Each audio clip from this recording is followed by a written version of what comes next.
Do not move a muscle. Stay with us.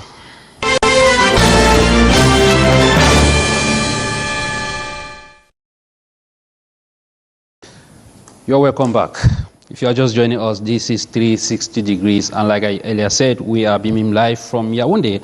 I have some gentlemen and a lady in the studio that will be helping us to understand the situation of high cost of living in Cameroon.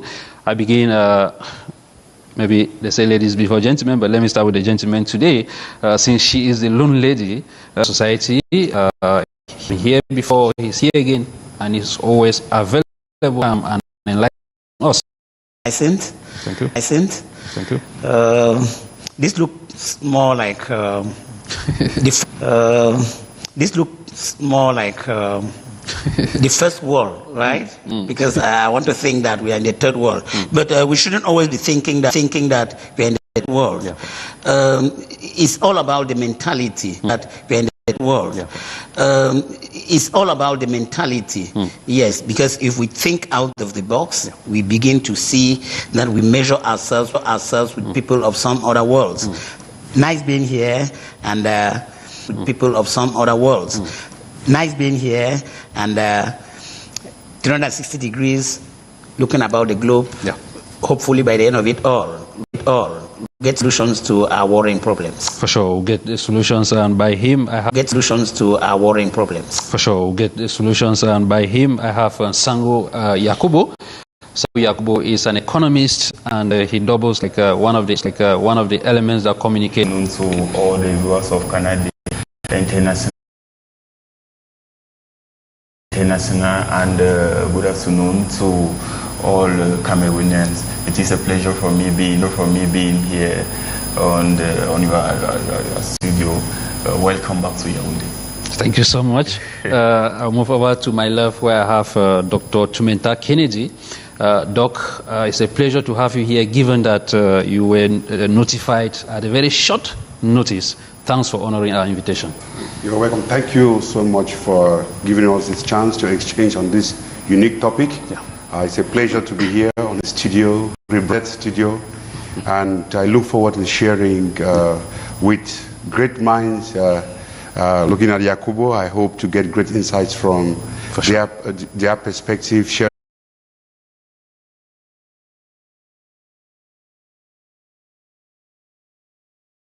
Into account. For sure. Gentlemen and lady, you just permit, let's revisit some few news-making events of this week.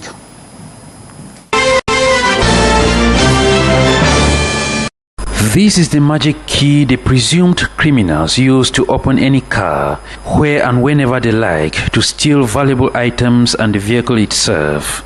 The stolen cars are immediately taken out of Yaoundé for transformation and sell-out. Our unit received a complaint lodged by Mr. Mukoko, bringing it to our notice that his vehicle was stolen by unknown individuals. So we started immediately our investigation.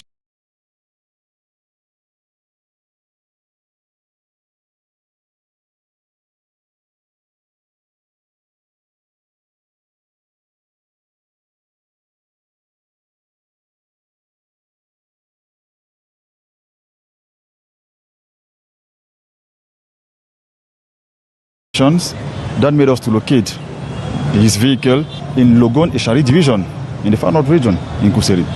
This pertaining to this lady was stolen before her own eyes in broad daylight in front of a shop in Yaoundé. Fortunately for her, the police elements ripped the business car from the men of the underworld in less than 2 hours. The gang has a well-structured modus operandi. They used to target a vehicle, and when the vehicle park, they come near to the vehicle and they make sure that the driver of the vehicle get out of the vehicle and go far away from the vehicle, and so that they come, they then drive the vehicle far away from here, usually in the North region.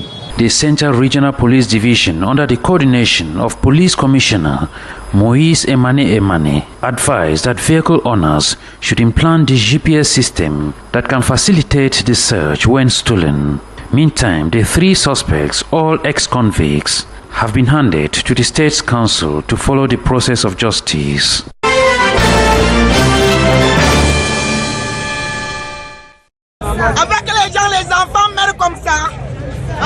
Another death too much. Difficult for this mother to digest, as 3 persons gave up the ghost, leaving others injured early today morning following an accident at the Monte Don Bosco area, Mimboman neighborhood under Yaoundé 4. It was at around 6:30 a.m. that this truck with a container loaded with cocoa was making a climb up this hill when the brake failed and struggling to end course by the roadside, a bend for safety instead ended fatal. The unprotected container left its position and fell on a yellow cab, a blue car destroying a white car close by. Eyewitness and brave population moved into action immediately that saved many. We removed 3 people from the Carina, 3 behind the Yaris and 2 in front. The driver was saved, but difficult for those behind the cab. The consequence, death of 3 persons. This accident, due especially to brake failure, is coming barely 2 weeks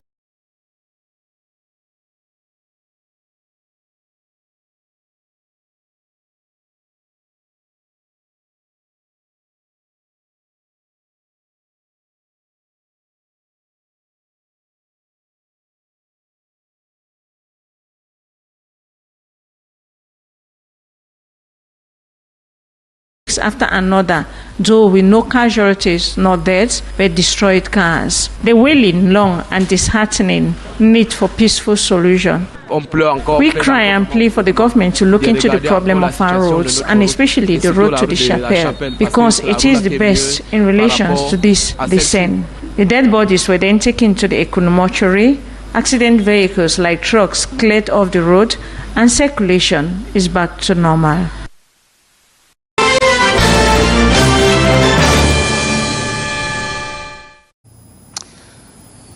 The unfortunate incident that happened at the Mimboman neighborhood 2 days back, we want to doff our hearts to the bereaved families and to say it is time for the powers that be to take measures. Begin we have to go into what happened at Mimboman. Okay. Yesterday. How was it like? The experience like? So Hyncenth, I don't know if I'm going to go price by price, article by article, but trust me, things have skyrocketed. For something as, I don't want to call it local, but something as small as bananas. We use for banana malaxia, I'm sure we all understand banana malaxia. Which used to be considered like when there is extreme poverty and hunger, you can have a big pot of banana or like that's something that used to be like considered for food for the very, very poor. But it's gently becoming food for the rich. Something like Gary has really, really swapped from poor man's savior to rich man delicacy. And somebody told me yesterday that stop calling it Gary because it's so expensive. It's now called cassava flakes. And so yes, because it is really expensive. We used to think that if you have just 100 francs, you can successfully Gary, or maybe with 500 francs you can do Gary and okra and everybody will be happy in the house. But right now, I don't think there's a meal you can cook for a 5-man home at less than 5,000 francs because everything is expensive. Rice is absolute luxury now. For you to eat rice here, you really need to fasten your belts because a 25 kilograms bag of rice that used to be like maximum 10,000 francs for the best quality. The lowest quality now says at around 13,000-14,000 francs for the lowest quality of 25 kilograms of bag of rice. So it is really, really a cause for alarm, and not because we don't have, not because we do not produce, not because we cannot afford to make these things less expensive. I'm sure we will come back into the topic to discuss like what's the problem, where lies the problem, and how can we salvage this problem, because of course highlighting the problem is good, but proposing solutions, workable, feasible solutions is what we wish to do, but it's very expensive. Thank you so much. Before I get to our expert, NSANGOU, what picture the paints of the standards in Cameroon nowadays? I would only want to think about living standards and living conditions. Sure. Yeah, because both go hand in glove. Sure. The conditions are despicable. I don't want to maybe being too hard about it, because not only do households not have the 3 square meals per day, but the quality of the meals is undesirable. And we know that any healthy human being is supposed to feed healthy, right? So when you look at the situation, you begin to pose so many well, I want to call them rhetorical questions, because nobody wants to answer them for you. I want to think that the rate of inflation is going higher by the day. Fortunately, we have our experts here at the Economist. We only may be complimenting on our own person. I feel a little bad. Promise was talking about feeding a family of 5 for not less than 5,000. I say 5,000 because a liter of oil is 1,000. Well, let me go to those palm oil, please. Let me go to the nitty-gritties. A liter of palm oil is 5,000. A good quality rice, a kilogram is not less than 1,000 francs.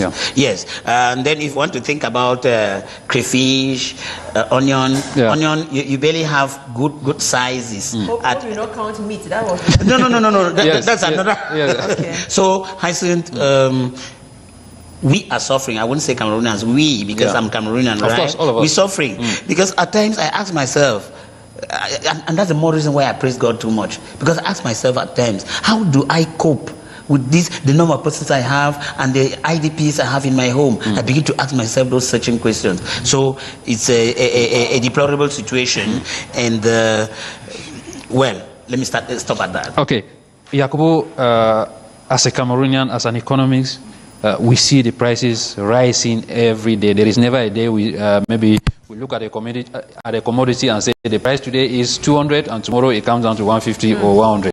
What is happening? Globally, what I can say is that yes, it is true. The prices of basic commodities, especially, are rising.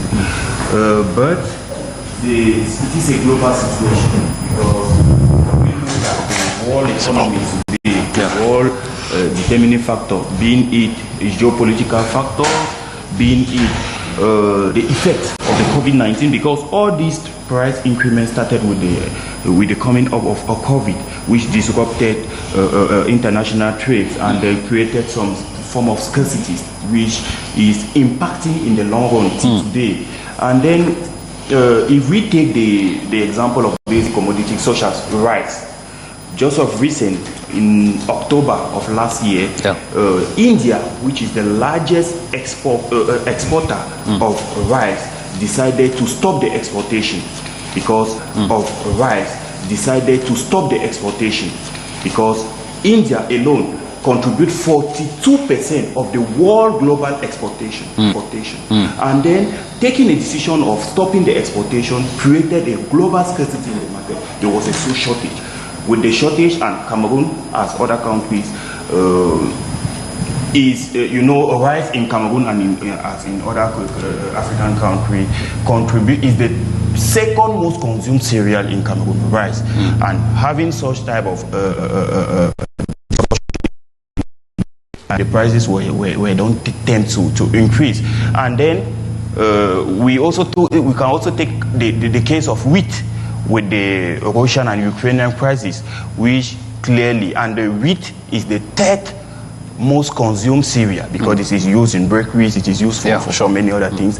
And the Russian and Ukrainian crisis, which started about some years ago, also caused the shortage of that product in terms of the cultivation, since part of Ukraine where the cultivation was being done with the war situation, it is really difficult. That is why globally those basic commodities the supply is difficult. Okay, I'll come back to you. Doc, he's focusing more on the global causes. Let us come back home to say what are some of the local drivers of this high cost of... I'll come back to you. Doc, he's focusing more on the global causes. Let us come back home to say what are some of the local drivers of this high cost of living in Cameroon today. Now, one thing we need to understand is the demographic structure. Sure. So something happened between 1980 to, let's say, 2003. Yeah. The government invested a lot in productivity measures, fertility measures, and healthcare measures at a younger stage.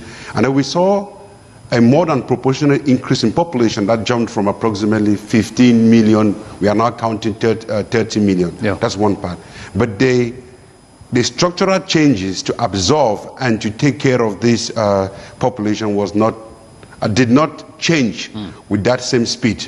So second thing is about the agricultural dependency of our economy, the importation of our economy, which is highly import dependent. Yeah. Most of our basic foodstuffs, like he rightly said, which we could produce, we have to import this and also import the inflation, the high prices of these goods and services. The second part is climate change. Yeah. Climate change is actually affecting our agricultural productivity, that some of these basic products are not being met. If you look at pest control, which is one of the things dealing with us, is also not appropriate on transformation, meaning the actual transformation, job creation. We have 80,000. That's not the worst. Yeah. Most of us believe that the most activities in Cameroon takes place in the primary sector. Yeah.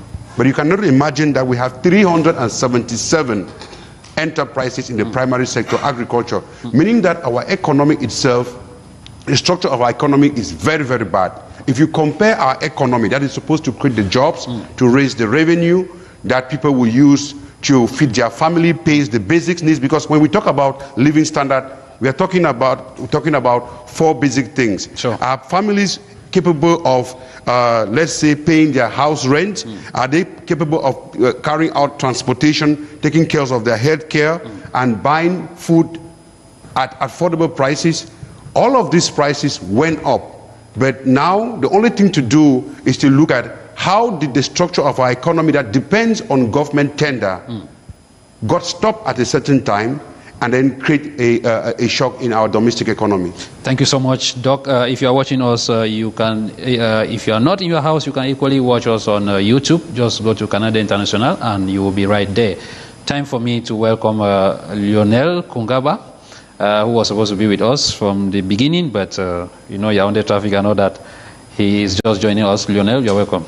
Thank you, Hyncenth. You know, I live at somewhere around Kozwa. When I talk of Kozwa in Yaoundé, for those who know Yaoundé, on a Saturday, you can imagine what it is all about. So I had to drop my car somewhere and pick a bike to catch up with the program. So, you know, we are always talking about the standard of living in Cameroon, and we are pointing the government and many other stakeholders, but the question we have to ask ourselves is, why are we not independent today? What is the surface area of Cameroon that is not being cultivated? How much have been put in programs of IRAD and many other structures of the Ministry of Agriculture to develop this sector? What have been done? Where is the result that we have been expecting? It's rather very unfortunate that in a country like Cameroon, we don't have, I'm talking of a country of almost 30 million inhabitants, we don't have a company that transforms tomato.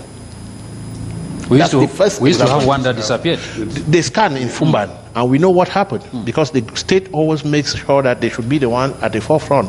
In a country where you want things to develop, you have to promote entrepreneurship. We are talking today of things that are making us not to develop ourselves. One of these things is because the government is not making sure to support the small and medium-sized enterprises to produce. You see, my brother, the economist here, talked about India stopping to export rice. Sure. At a certain moment, even our merchants and all the other traders who were importing rice from other countries, they could not even do that again because of the high custom duties that they were paying and all the like. I heard the state, just of recent, gave subvention to one of the largest, I don't want to call the name here for publicity's sake, 4 billion subvention. That was 1 month ago. And all this money is being given and being put in place, but the price of rice is not reducing on the market. It's instead increasing. What is the issue? Iraq was giving billions to do research on sectors where we can grow rice in Cameroon and find new seedlings. These ameliorated seedlings that could be done in all these areas. Where are the results? Why are we still suffering? I don't want to talk about the bad roads to market. We produce some of these goods that people can consume, but they cannot leave the farm to the market. They cannot. They cannot because of the roads that we have, because the farmers are not capable to transport to the market.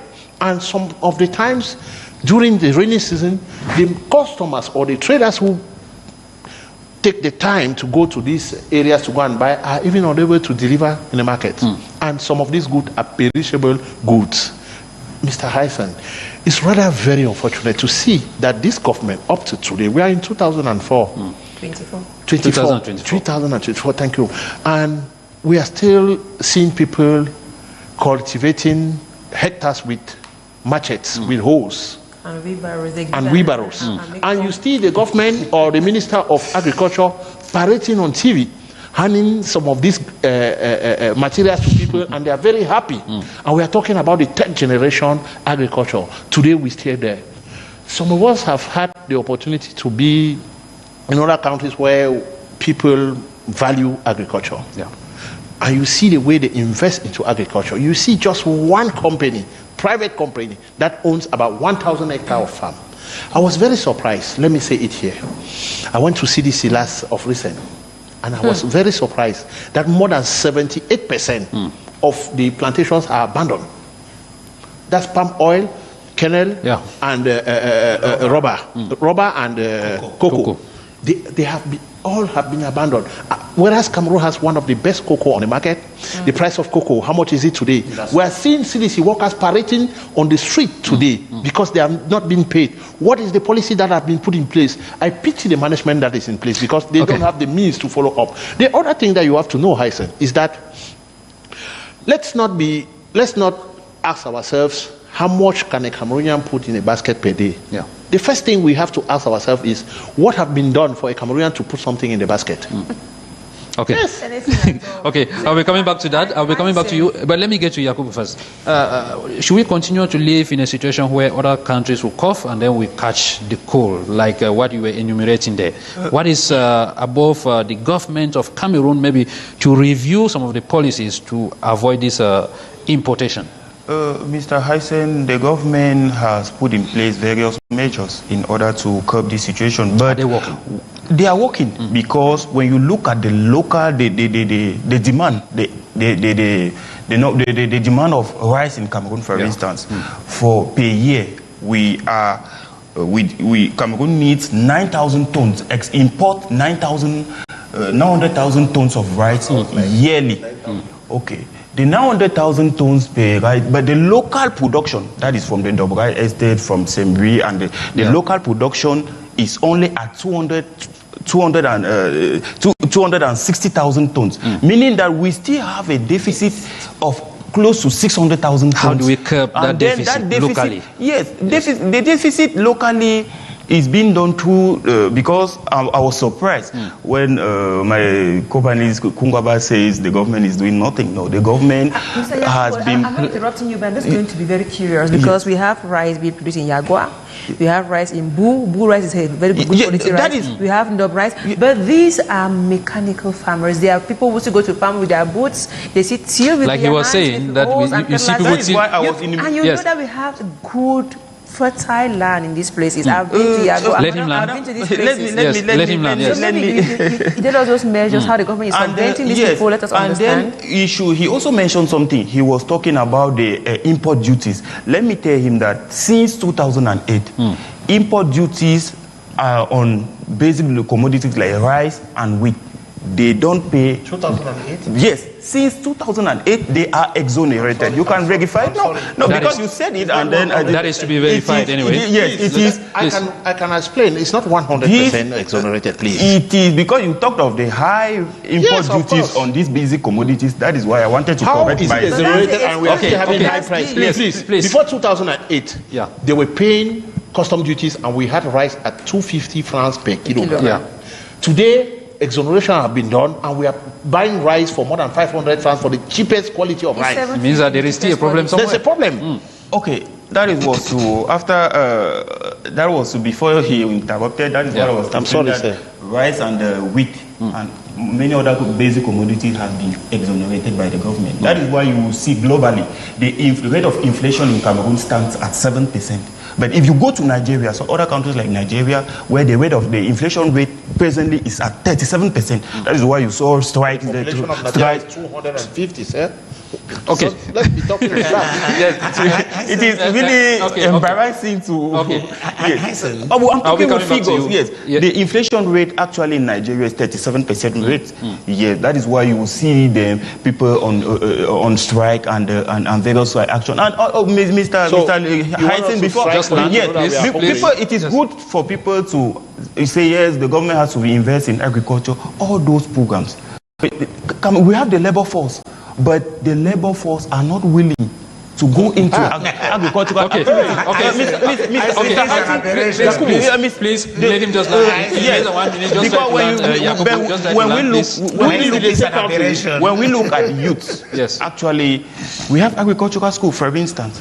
But you go to faculties, actually, go and look at history, level 1, sociology, level, there are 4,000, 5,000. You go to agricultural school, technical, please, Mr. Hyncenth, it is so embarrassing. Please, to save time, please, let's speak orderly so that we'll be able to. It is really embarrassing to. Yes, please. What I was just saying try to is learn, that please. when you look at the number of those going to general education, that is to study psychology, to study, they are. You go to actually, if you verify, the figures are so elevated. That is why at the end of the day they come out and they have nothing to do. Okay, but when you look at technical schools, technical colleges and high schools, most of them are empty, very lowly populated as compared to general education. Thank you. And that is why we are at times, these people, these youths are not usually willing to go in for the projects that have been put in place by the government in order to. Yeah, I think you made your point. NS Akufo, I see you itching to react. Yes, itching to react, not like I want to waylay him, no. But maybe bringing something a little contrary to what he's saying. Because if he talks of the youth not being interested in agriculture, I wouldn't buy that idea. Yeah, because somebody here, one of the panelists did talk about providing a level playing ground. Yeah, Leonel talked about that. Because, you see, the last agricultural show in Cameroon was held in 2011, right? In Ebolova. I was present. I was personally present. And I saw it since 2011. Has any been organized anywhere again? How do you motivate the farmers to cultivate? There, at that agri show, they talked about third generation agriculture. Second generation agriculture, I beg your pardon. When the first generation hasn't even gone 10%, then you're talking about second generation. And then apart from that, we saw some agricultural tractors which were imported and they had to rot in the bush there since 2011 until about 2015 or something like that. They surely germinated. They surely germinated. Anyway, so I want to say, and today we are talking about import substitution. Yes, you see, I was about coming to that. It's just like it's a play of words, so that people begin to feel, hey, what's that new terminology again? Import substitution. What is all of that? You cannot want to substitute importation when you don't encourage the home production. Look like rice. You talked of the importation of rice, which is about 900,000 tons of rice yearly, and we produce barely 200 and something tons. What is being done to spur the Ndop farmers, the small-scale farmer in Ndop, to move from subsistence agriculture to mechanized and high-yielding agriculture? What is being done to get down there and make an enabling environment for them that the small quantity of rice they produce should be able to carry them to the market? What is and all of that. So he was talking about lack of farm to market route even for those who manage to produce. So it's an aberration when he says the youths are less interested in agriculture, and then when you go to the universities, you see the youths being interested in doing philosophy, sociology, and all the like. No. Okay. Thank you. What incentive is there for the youth to get interested in that? And mind you, great economists in this world are economists which are agrarian. The economists are there. Yes. So the lack of the motivational factor. Doc, he made mention of the import substitution policy. I want us to look at that. Is it still a word in Cameroon, or it has become a process? Because some people are of the opinion that it is still a word. Yes, I think that we have to be very pragmatic. Yeah. If you look at the economic dispensations and the strategies that the government put in place, I usually call them catch-up strategy, because if you look at the so-called... How do you catch up without laying there's catch-up strategies, because most of our strategies that we put in place, some of them were not realized in timely. So we had the second generation agriculture, which was about making sure we had increased productivity. We had the processes of building the infrastructures, the dams and the roads. They were never completed in time. There are many reasons for that. Then we went into productivity, and now it's about changing the strategy, which is reducing imports and encouraging domestic productions, especially when we have the African Continental Free Trade, beside when we have agreements with the European Economic Partnership Agreements. All of these things are putting on pressure on domestic productivity and consumptions.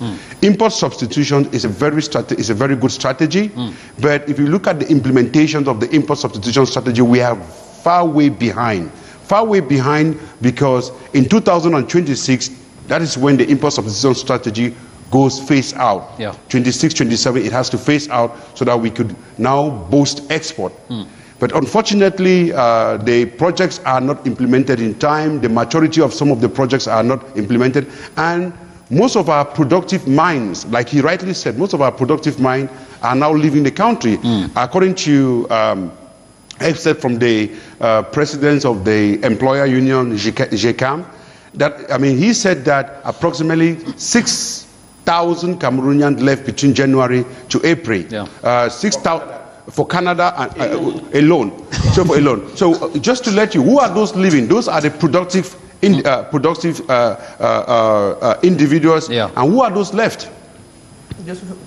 So who are those worst? The consumers. Consuming what? And that is where the forces of demand and supply consuming what comes from abroad. No, that's where the forces of demand comes in. Once demand is higher, productivity is low, prices goes up. Once prices goes up, speculation comes in. Once speculation comes in, then now the law of the powerful comes in. So import substitution, is it still a process? Of course, we needed to explain to Cameroonians that we need to start produce Cameroon, consume Cameroon, and export Cameroon. But unfortunately, the conditions, I call it, those are means but not an end. The conditions to make sure that it becomes a reality are far way backward, like access to credit, access to equipment, access to land, especially for the women.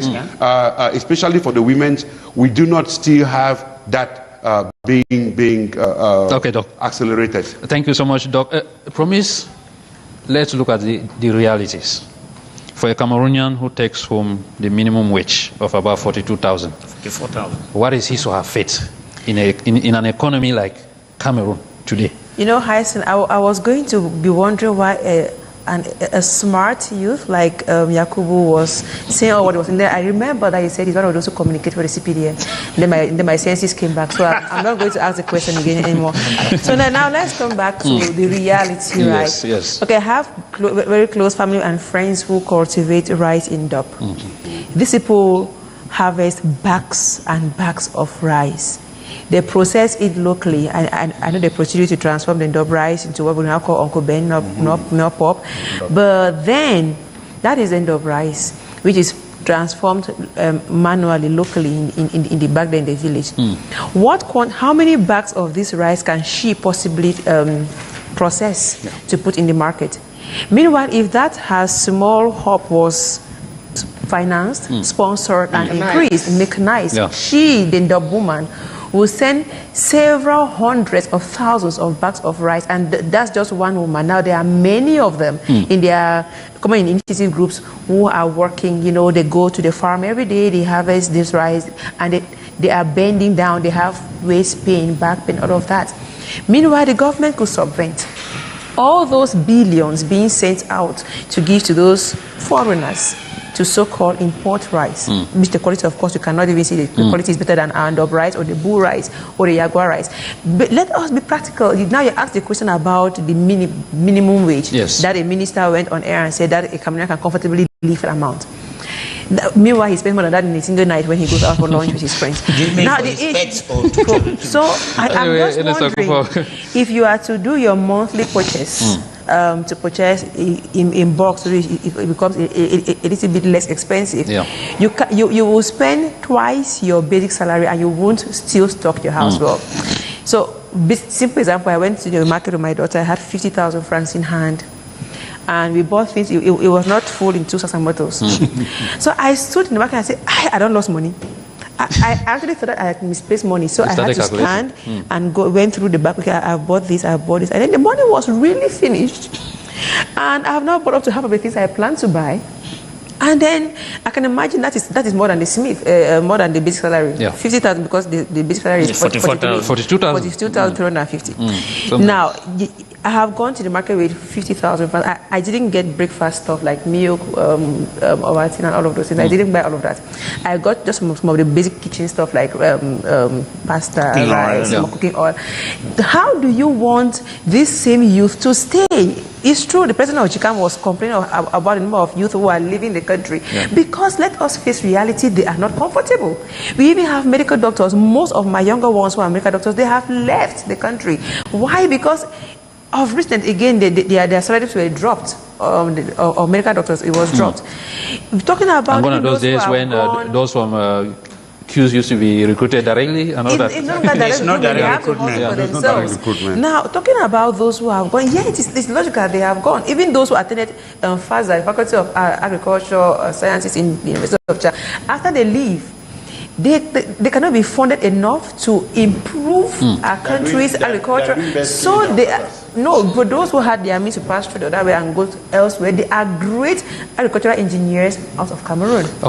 Now, talking about youth who are doing well, we have very few Cameroonians youth who have chosen to come back home. They went out, hustled and got some dog. They have come back and they have exactly. They have opened pineapple plantations. Another one has a cassava plantation where he's transforming into various.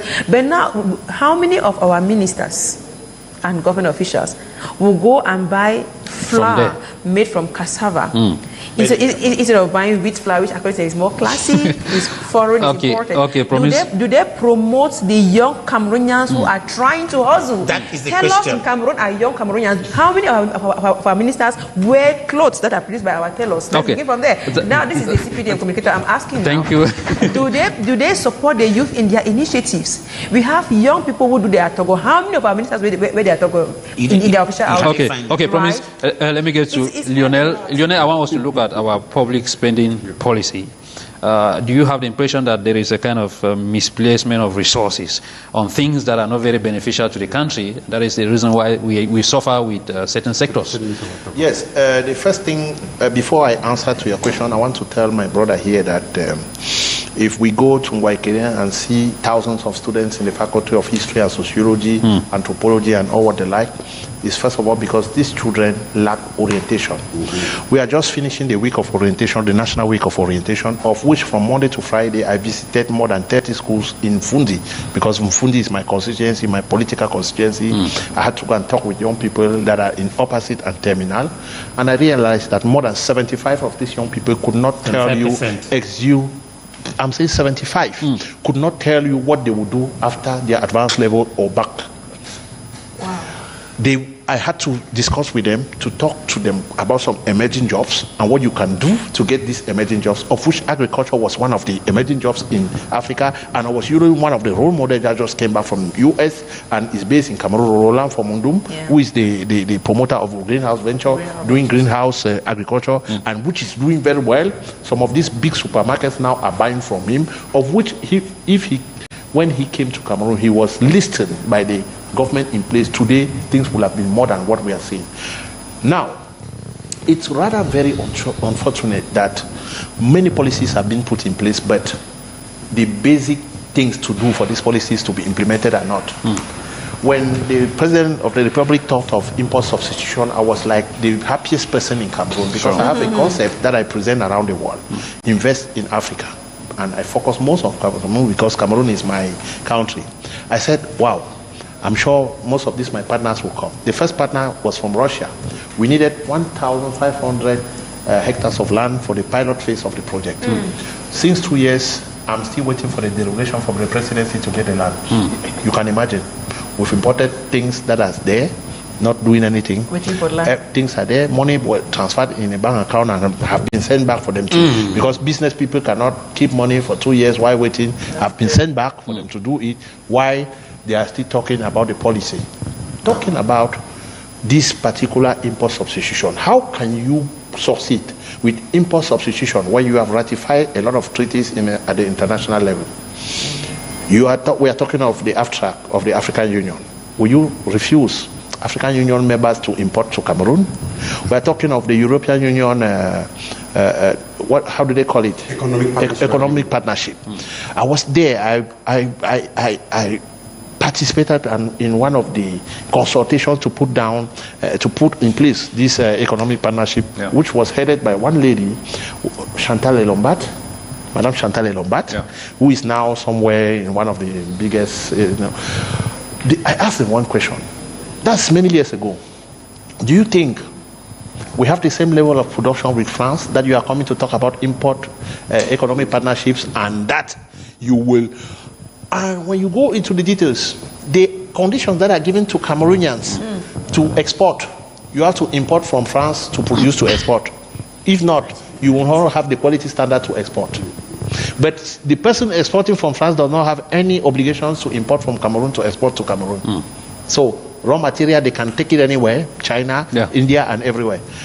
I think some of these policies are just put in place in order to try to make Cameroonians feel that things are coming more better, but it's making us go more deeper into misery. More deeper into misery because when you look at the standard of life of Cameroonians, in 1984 when Mr. Biya came up, 1982 when he came to power, no, because he started implementing his policies in 1984. And you ask yourself, from 84 to today, we used to have rice in this our Munkuta bag, not these bags that we have today. I remember my parents used to bring back this bag of rice at home that they bought at 3,800 francs, and quality and good, and that was quality. Today we are not able. We are still going to rice because that's the most essential thing, the common thing we use. My brother, we used to buy a bucket of gari. 20 liters of gari at 1,000, highest 1,500. Today it costs 7,500 francs.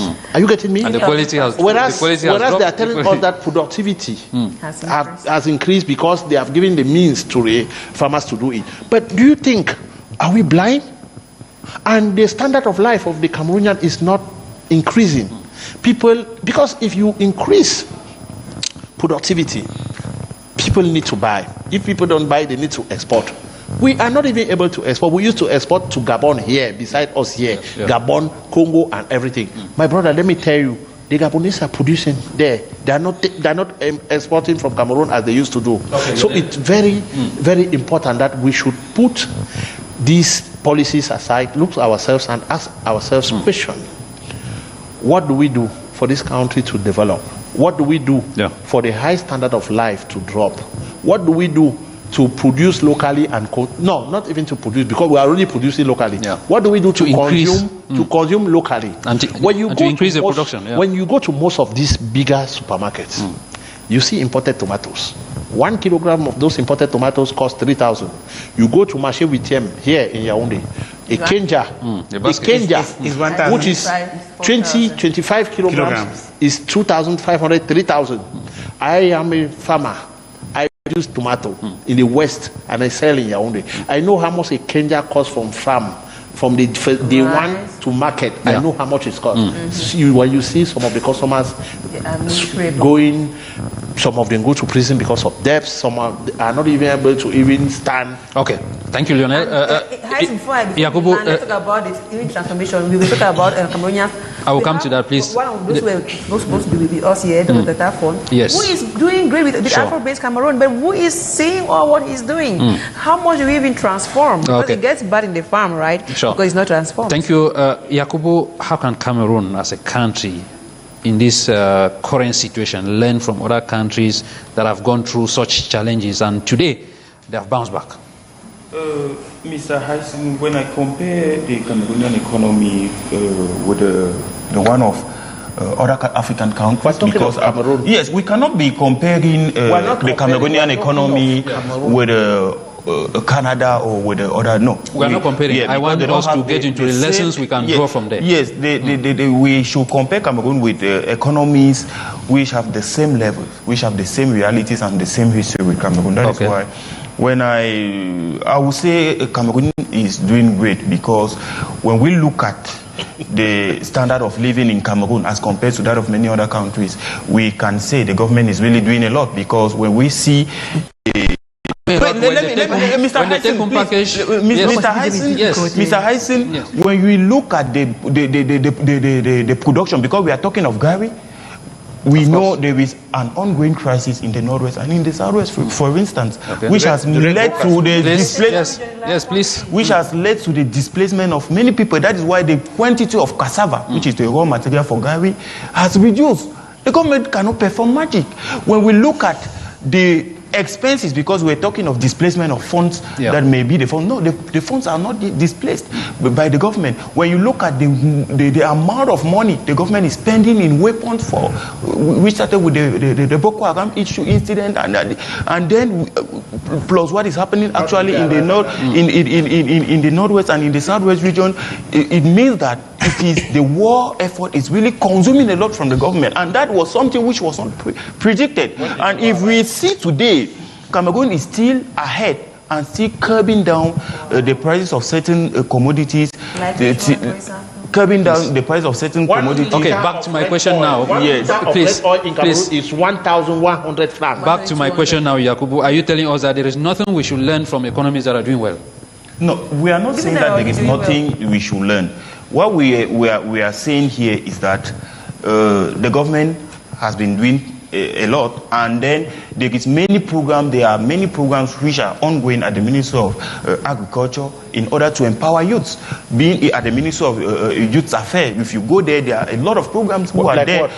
Please. We had the Paget. We had the Paget. We had the Paget. Don't let me go that way. I'm not sure we'll finish this program. Please let him land. Let him land, please. Let him land. We had the Paget.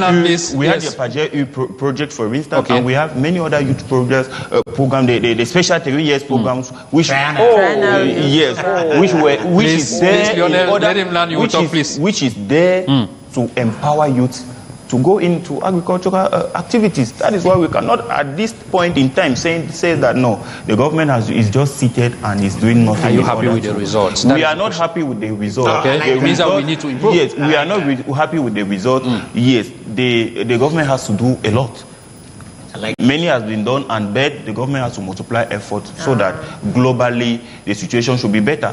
But we should not evaluate the government putting aside other aspects like the insecurities and the money that is being spent. We should not put that, because it is not negligible. Because when we talk of the Gary, the prices, and we are talking things like that, we should not neglect that the production has dropped. Thank you so much. NS Akufo, the production at that level has dropped. YACUBU, NS Akufo, I asked Leonel a question. He chose to focus on what he wanted to answer, let's go back to the public spending policy. Is it part of this problem that we are facing at the level of the high cost of living? Yes, I want to think so because, you see, some 40 years back, you had the FIT 5-year development program, right? Yeah. Which stipulated that, okay, between the first year and the second year, this is what's going to happen. Let him land. Let him land.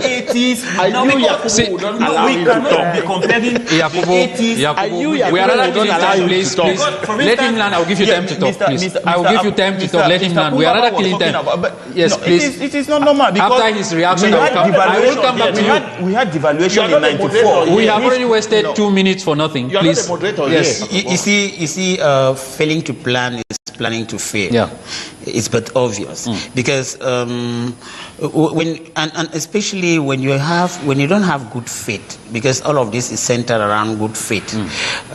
Because we cannot have a suffering masses. You see, he landed by saying that the government still has a lot of lapses, of lacunae. That's what I had wanted to hear from him. Yeah.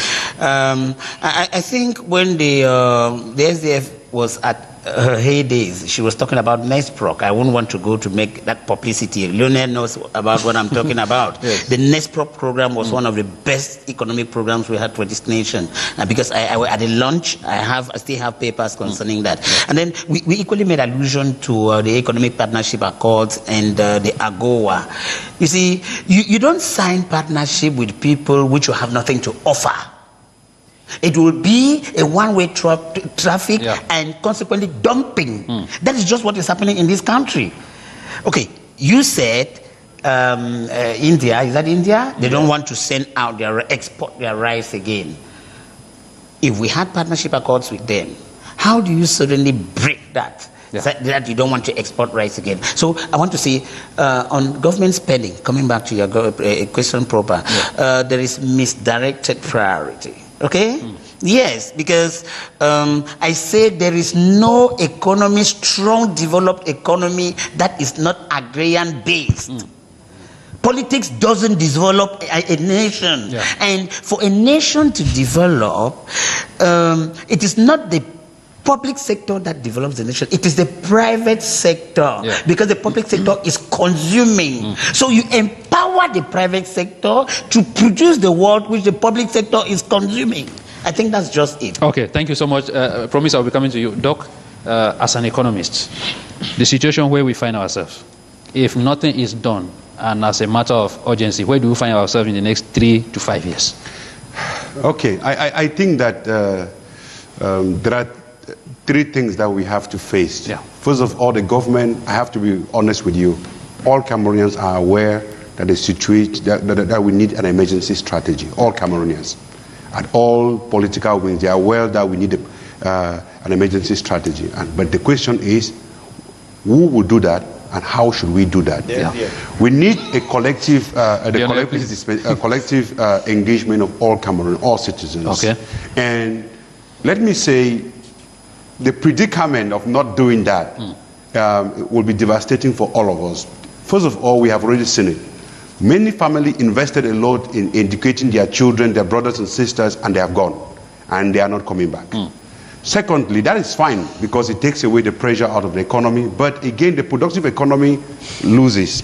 The second thing is that at a certain point, as in other countries, as we saw in Tunisia, certain area, certain social unrest usually comes out. So people might decide to stay and grumble, stay and improve, and stay or decide to go out. But the likely scenario which we will see is from a public sector driven economy into a private sector driven economy.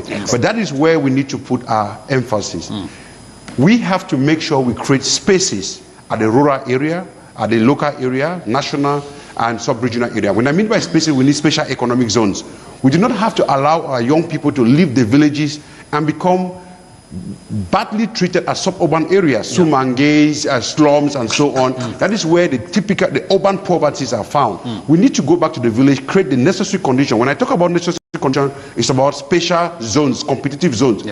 In towns like Yaoundé and other areas, we should not allow people to do agricultural transformations in in settlement area. You cannot create industry in settlement areas. They are very expensive. That is why we have many economists have been asking the government that within the decentralized processes, in whatever way they want to do it, we need to open competitive areas so that if Promise or my brother Baruma, Felix, if they want to open their transformation industry or our Afro brains, they shouldn't go and sit at Simeon. They should go to a special economic zone space where electricity are cheap, where incentives are cheaper, where farm to market roads, where communication are cheaper, and that is what they have all those facilities. No. So we have to. That is why if they go to Menon, they will not have studies. Those facilities. So let me land. That's why he's saying that the facilities should be made available. Yeah, that's why I did a study for the United Nations Economic Commission for the Central Africa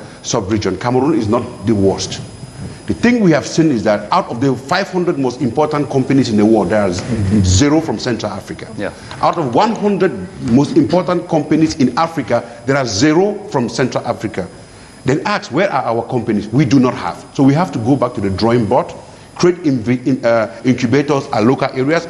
I support what the Ministry of Small and Medium-Sized Enterprises are doing with incubators in schools.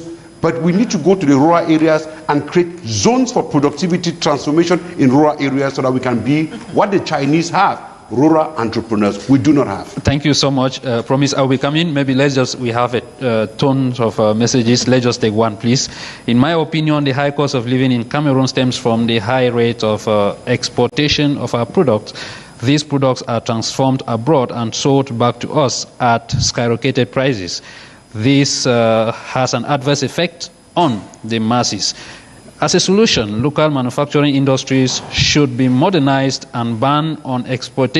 On export will curb the issue. I think he's trying to say we should try to reduce. So that is coming from Acha Ngwa Marios here in Yaoundé. Promise AKANTEH, looking at the situation, are we journalists doing enough to hold this government accountable for the economic situation we have? No. Hi, so let me even begin by... We don't have much time. We have less than 1 minute, please. What are we even going to communicate on? When last we have scientific days in Cameroon, and after the scientific research days, and they show all the technological things, after that, what is the next follow-up? Because, of course, during these days, we have people who show that they can transform from cassava to wheat flour, they can transform plantain to wheat flour. After that, what does the government do for them? Nothing. So what are we going to report on? Because we really want to. Okay, I can create an agricultural show, for example. What am I going to report on? Who am I going to follow? How many of them are existing, and how much support do they have? Should we keep saying that, oh, the government has not given them machines to produce more? The government is supposed to have... Because the government is aware. These people, they travel around the world. They go for holidays all the time. They go for vacation. They know what in other countries. What stops them from doing it? Look, when we had the rural women just the other day. Thank you, when these rural women produce their crops in the villages, how do they take it to the towns to sell? Thank you, so Promise. Of course, we know what. Thank you, Promise. YACUBU, in less than 20 seconds, please. Your last word. Yeah, my last word is that the government should look at the problem of access to land, because it is becoming more and more recurrent. You come up with a project but the villagers, they don't want to give you, because like Mr. KUNGABA was talking, he was saying about 1,500 hectares. You go to a village to have access to such life, the villagers will not allow, and then it will be very difficult. And in most part of Cameroon, it is not easy to have such. Thank you so much, Leonel. Please. You cannot just... 5 seconds, please. Yes, I wanted to tell Cameroonians that in the Social Democratic Front will be launching the socio-economic program for Cameroonians, and we have a 3-year transitional program that we are proposing. And I want to say hi to Minister Rubenkini. Thank you so much. Thank you so much. We want to thank our production team led by LEONEL. It is here we are drawing the curtains of the program, and if you did miss out on anything, the rebroadcast is on Wednesday at 11 p.m. Gentlemen, thank you for coming. Thank you for watching.